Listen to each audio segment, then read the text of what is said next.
Hi, everybody. This is the Irritated Atheist Doctor. And what am I irritated about today? Well, the Catholic Church and their continued hatred of birth control in all forms.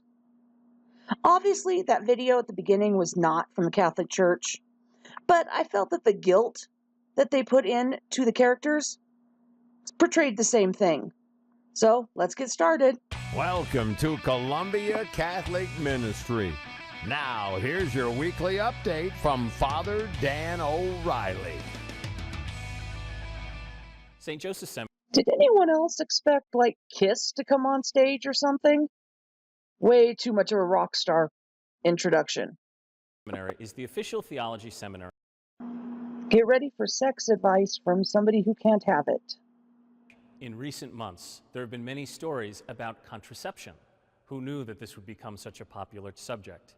But in the debate about the healthcare mandate and all of these other things, much of the attention has been on legality and constitutionality and so on and so forth.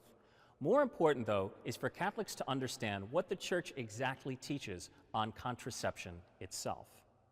That official teaching was laid out most clearly in July of 1968 by Pope Paul VI in a document called Humanae Vitae, meaning human life. Now, why does the Church hold teachings against artificial contraception? I don't know. Could it have something to do with the fact that the Catholic Church is losing the most people of any religion in the United States? Maybe? Well, for that, we just need to go back to the very beginning. In the book of Genesis, God says that Adam and Eve, the two, become one flesh. There is that unitive dimension of marriage, whereby the two give themselves freely and entirely to each other. God then says, be fruitful and multiply. He orders them to be fruitful, to bring life into the world. Of course, Adam and Eve, if they existed, had school and careers and everything to worry about that children would interfere with, right? It's all the same time as now. Just as God's love creates and brings life, so married couples' love for one another creates life. Now, not every act of husband and wife needs to result in procreation, but it should be open to it.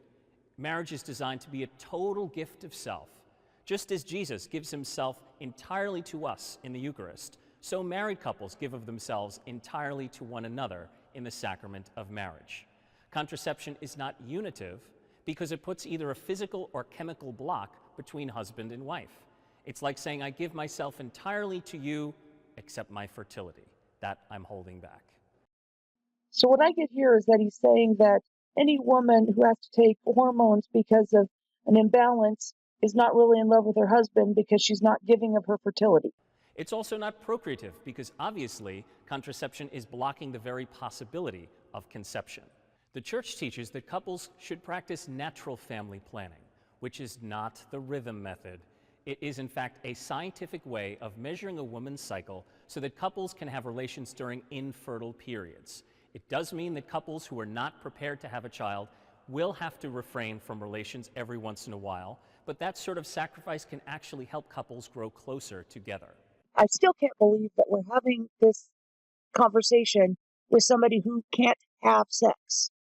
Think about it.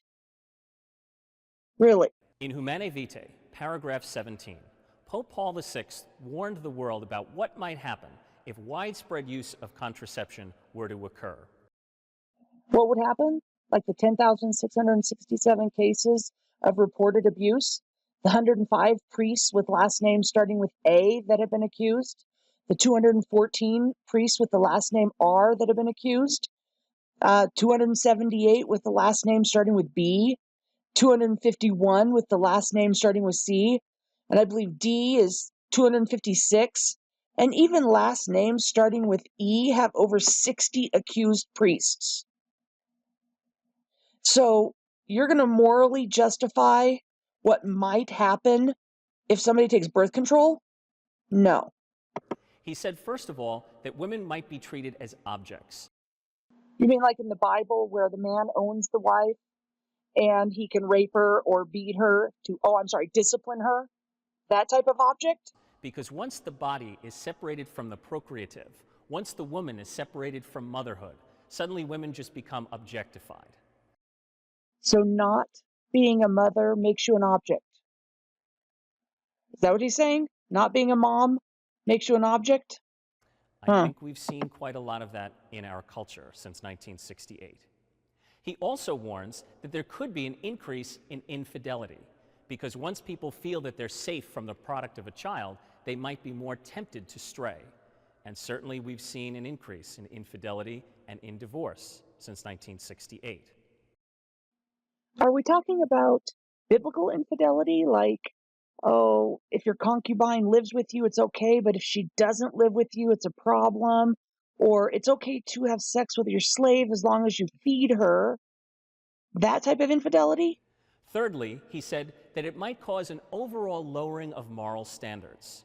And of course, since 1968, we've seen the legalization of abortion.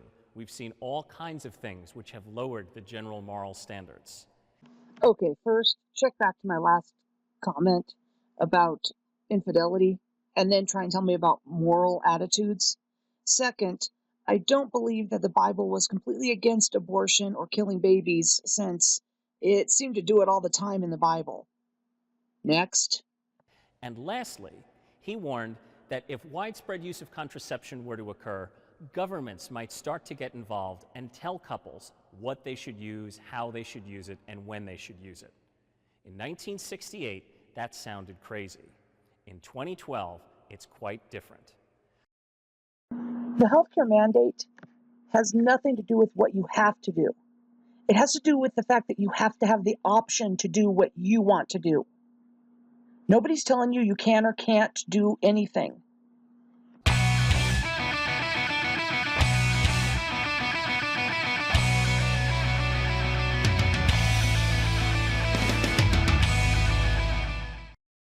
Now that we've had a little bit of Catholic Church rock music, let's continue. Let's talk about what conception is and what needs to happen for a woman to even get pregnant. So the sperm must come up through the uterus, through the fallopian tube, and find an egg in the proper fallopian tube. Then one sperm might have the chance to fertilize that egg. There are 3 types of contraception: ones that block the sperm, ones that disable the sperm, and ones that eliminate the egg from even being present. Male and female condoms are the only contraception that are effective in blocking the transmission of sexually transmitted diseases. They block the sperm from ever entering the vaginal canal, whereby no pregnancy can occur and no transmission of diseases can occur. Other block styles are things like the diaphragm or the sponge, which are inserted into the vagina to block the cervical opening. Spermicides are inserted into the vagina and they disable the sperm. They come in foams, creams, lotions, suppositories, and a new dissolvable sheet of film that can be placed into the vagina.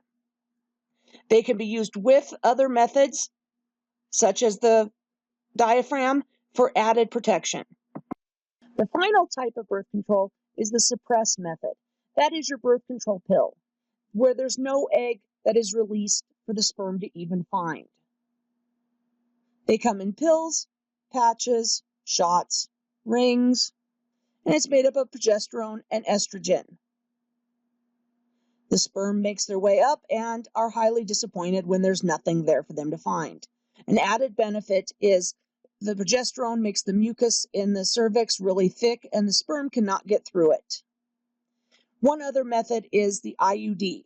IUD works in multiple different ways, by either releasing some hormone or having copper wrapped around it, which makes implantation of an egg very difficult. Thank you, guys. And remember, always question your doctor, because when you do, we all learn something. And I'll see you guys all in the next video. In all of our days, when we realize all the different ways that we lucked out, or we cashed in, hey, we got it right. Yeah, we went for the win. So let's say thanks, a big high five for the reason that we're here. Birth control, you're on a roll. I owe you a beer. Can birth control even drink beer? So thank you, birth control. You got me through college so I could land a kick-ass job. So thank you, birth control. I'm ready to rock the